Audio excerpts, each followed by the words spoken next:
As humans, we're well aware we need water to live. Fortunately for us, we live on a water planet. But that doesn't mean we have an entire globe of H2O to use as we please. So just how does the usable water break down for us?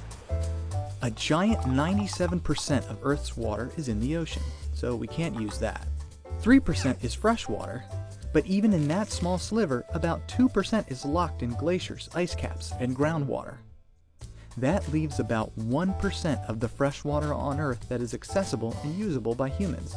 Let's imagine all of that accessible fresh water fits into this tiny pool. Now we'll get to some small numbers when we look at global freshwater.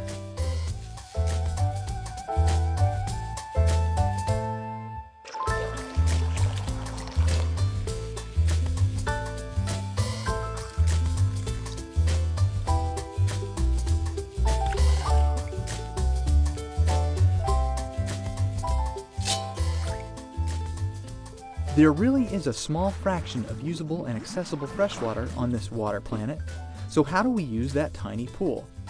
In the United States, about 49% is used in thermoelectric power production, while agricultural irrigation makes up about 31%. 11% goes to public use in our cities and towns, 4% goes into industry and manufacturing, and 1% is domestic use. The water coming out of our faucets largely comes from precipitation. Measuring how much or how little precipitation falls can impact how we live our daily lives.